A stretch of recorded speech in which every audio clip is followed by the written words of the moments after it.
మూడుమల్ల బంధం పార్ట్ 43. ఆ బాస్ మీ వల్ల నేను కూడా రిస్క్లో పడ్డాను అని అంటుండగానే డీల్ కుదుర్చుకున్న వ్యక్తి కాల్ చేస్తూ ఉంటాడు. ఆ కాల్ చూడగానే బాస్కి చాలా షివరింగ్ వచ్చేస్తుంది. ఇప్పుడు వీడికి నేను ఏం సమాధానం చెప్పాలి? అనవసరంగా ఆ డీల్ మీకు అప్పచెప్పాను. డైరెక్ట్గా నేనే వెళ్తే ఈ పాటికి ఎటువంటి రిస్క్ ఉండేది కాదు అని కోపంగా తన ఫోన్ని పగలగొట్టేస్తాడు. అందులో ఒక వ్యక్తి, సార్ ఫోన్ పగిలిపోయింది సార్ అని చెబితే, లేకపోతే ఏం చేయమంటావు? వాడు పదే పదే ఫోన్ చేస్తూ ఉంటాడు. మిమ్మల్ని నమ్ముకున్నందుకు నాకు కూడా ఇదే గతి పడుతుంది అని చెప్పి రౌడీల వైపు చూస్తాడు. అందులో ఒక రౌడీ కనిపించకపోయేసరికి ఇంకొకడు కనిపించడం లేదేంటి అని సీరియస్గా అడుగుతాడు. దానికి వాళ్ళందరూ ఒక అడుక్కు వెనక్కి వెయ్యగానే, ఏంటి మిమ్మల్నే అడుగుతుంది, ఇంకొకడు ఏడి అని అడిగితే, వాడు ఆ వ్యక్తికి దొరికేశాడు సార్ అని నెమ్మదిగా చెబుతాడు. అంటే మీ వల్ల డీల్ కుదుర్చుకున్న వ్యక్తితోనే కాకుండా ఇప్పుడు వీడితో కూడా నాకు ప్రాబ్లం స్టార్ట్ చేశారా? ఆ అమ్మాయిని కిడ్నాప్ చేసినందుకే వాడు మిమ్మల్ని ఇంతలా కొట్టాడు. కంపల్సరీ నిజం తెలుసుకుని ఇక్కడికి వస్తాడు. వాడు వచ్చే కన్నా ముందే మనమే ఇక్కడ ఖాళీ చేయాలి.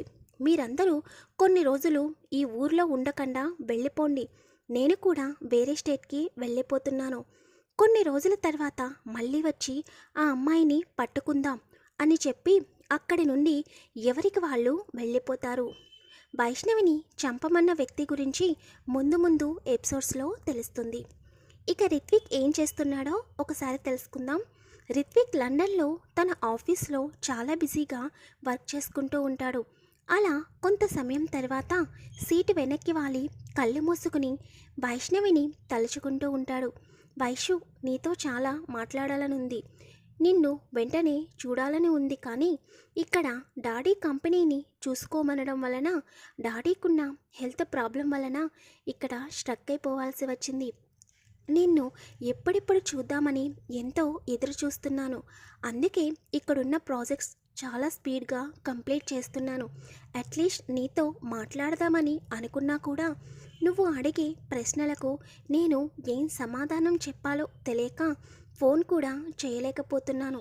త్వరలో వర్క్ కంప్లీట్ చేసుకుని డాడీ ఒప్పుకున్నా ఒప్పుకోకపోయినా నేను ఇండియా వచ్చి నీకు నా గురించి జరిగిందంతా చెప్పి నిన్ను పెళ్లి చేసుకుని లండన్ తీసుకుని వచ్చే రిషి తన రూమ్లో ఉంటాడు. అటు ఇటు తిరుగుతూ, రేపటి నుండి నువ్వు నా వెనకాలే తిరుగుతూ ఉంటావు వైష్ణవి. నేను ఏది చెప్తే అదే వింటావు. నేను ఎక్కడికి రమ్మంటే అక్కడికి వస్తావు. రేపటి నుండి టైం నాది. ఇంకా నిన్ను నా నుండి ఎవ్వరూ దూరం చేయలేరు. నువ్వు ఎంత ఎంజాయ్ చేయాలని అనుకుంటున్నావో ఈ ఒక్కరోజు అంత ఎంజాయ్ చేసేసాయి. రేపటి నుండి నేను ఆడే ఆటలో నువ్వు ఒక కీలుబొమ్మలాగా నేను చెప్పింది చెప్పినట్టు చేస్తావు. త్వరలో నిన్ను పెళ్లి చేసుకుని ఆస్ట్రేలియా తీసుకుని వెళ్ళిపోతాను. నా నుండి నిన్ను ఎవరు దూరం చెయ్యలేరు అని వికృతంగా నవ్వుతూ ఉంటాడు రిషి.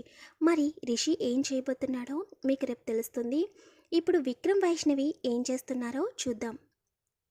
తెల్లవారుతుండగా తనని ఎవరో చుట్టుకుని ఉన్నట్టు అనిపిస్తుంటే, తలంతా చాలా భారంగా అనిపిస్తుంటే నెమ్మదిగా కళ్ళు తెరుస్తుంది వైష్ణవి. కళ్ళంతా చాలా మసకగా కనిపించడం వలన తనకి చుట్టూ కూడా మసకగా కనిపిస్తుంది. కొంత సమయం తర్వాత నార్మల్ అయ్యి నెమ్మదిగా కళ్ళు పైకెత్తి చూస్తుంది. తనని బలంగా చుట్టుకుని గాఢ నిద్రలో ఉన్నాడు విక్రమ్.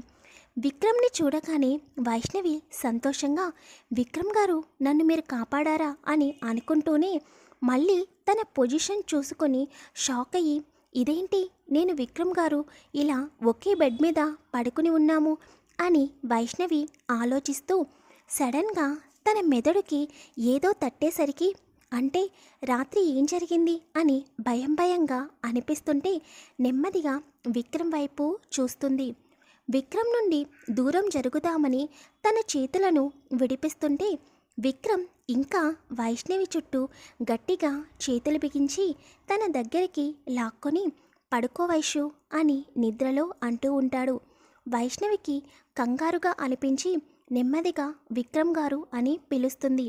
విక్రమ్ నిద్రలోనే హా వైషు ప్లీజ్ పడుకో, అసలే రాత్రంతా నిద్ర లేదు నీ వల్ల అని అంటుంటే వైష్ణవికి వేరే విధంగా అర్థమయ్యి నా వల్ల నిద్ర లేకపోవడం ఏంటి విక్రమ్ గారు, మీరు ఏం మాట్లాడుతున్నారు అని వణికే గొంతుతో అంటుంది. విక్రమ్ నెమ్మదిగా కళ్ళు తెరిచి వైష్ణవి వైపు చూస్తాడు. వైష్ణవి భయంగా విక్రమ్ వైపు చూస్తూ ఉంటుంది.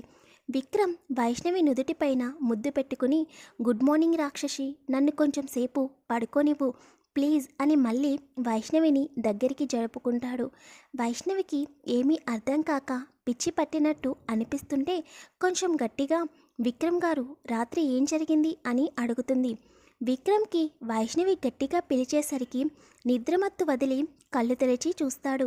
ఎదురుగా వైష్ణవి కోపంగా కనిపిస్తుంటే అప్పుడు తనున్న పొజిషన్ చూసుకుని వెంటనే వైష్ణవిని వదిలేసి లేచి కూర్చుంటాడు.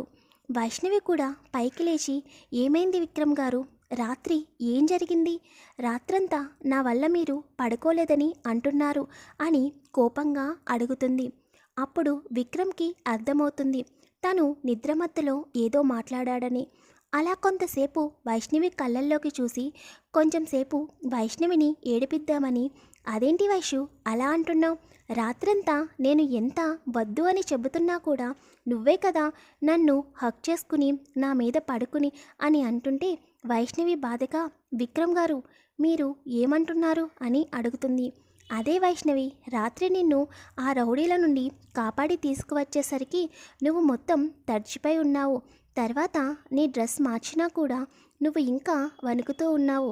నేను ఎంత వద్దన్నా కూడా నన్ను దగ్గరికి లాక్కుని నన్ను ముద్దు పెట్టుకుని అని అంటుండగానే వైష్ణవి అంటే నా డ్రెస్ మీరే మార్చారా అని వెంటనే తన డ్రెస్ని చూసుకుంటుంది.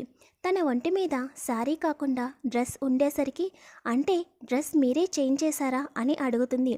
దానికి విక్రమ్ ఇక్కడున్నది నువ్వు నేనే కదా వైష్ణవి, ఇంకెవరు చేంజ్ చేస్తారు అని అడుగుతాడు.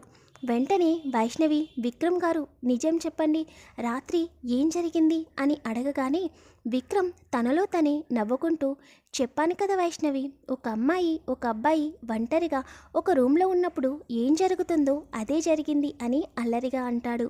వైష్ణవి అదే నిజమనుకుని అంటే నేను నైట్ విక్రమ్ గారు ఒకటయ్యామా అని అనుకుంటూ తన మోకాళ్ళపై తలపెట్టుకొని ఏడుస్తుంది.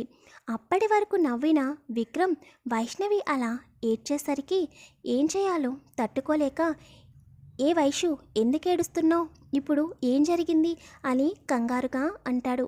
దానికి వైష్ణవి బాధగా మరియు కోపంగా ఇంకేం జరగాలి, ఒక అమ్మాయి జీవితంలో పెళ్లి కాకముందు ఏం జరగకూడదో అదే జరిగింది నా లైఫ్లో, నన్ను నేను ఎప్పటికీ క్షమించుకోలేను అని కోపంగా విక్రమ్ వైపు చూసి నేనేదో మత్తులో ఉంటే మీరు నార్మల్గానే ఉన్నారు కదా, మీరు ఎందుకు అడ్వాంటేజ్ తీసుకున్నారు అని సీరియస్గా అడుగుతుంది. ఏం చేయను వైష్ణవి, నేను ఎంత వద్దు అన్నా కూడా నువ్వు మీదికి వస్తూ ఉంటే అబ్బాయిని కదా ఎంత కంట్రోల్ చేసుకుందామన్నా కుదరలేదు, నన్ను ఏం చేయమంటావు అని అల్లరిగా నవ్వుతాడు.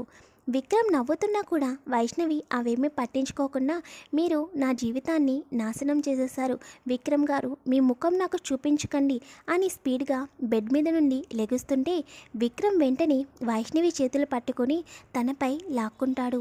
వైష్ణవి భయపడుతుంది. విక్రమ్ అలాగే వైష్ణవి చుట్టూ చేతులు వేసి వెనక్కి వాలిపోతాడు. వైష్ణవి కోపంగా తన చేతులతో విక్రమ్ గుండెలపై కొడుతుంటే వైషు ఒకసారి నా వైపు చూడు అని అంటాడు. కానీ వైషు అవేమీ పట్టించుకోకుండా విక్రమ్ని కొడుతూ ఉంటుంది. విక్రమ్ సీరియస్గా వైషు నా వైపు చూడు అని గట్టిగా అరుస్తాడు. దెబ్బకి వైష్ణవి కొట్టడం ఆపేసి విక్రమ్ కళ్ళల్లోకి చూస్తుంది. హాయ్ ఫ్రెండ్స్, స్టోరీ ఎలా ఉందో ప్లీజ్ కామెంట్ చేయండి, వీడియోని లైక్ చేయండి, షేర్ చేయండి, ఛానల్ని సబ్స్క్రైబ్ చేసుకోండి. స్టోరీ నచ్చితే ప్లీజ్ కామెంట్ చేయండి.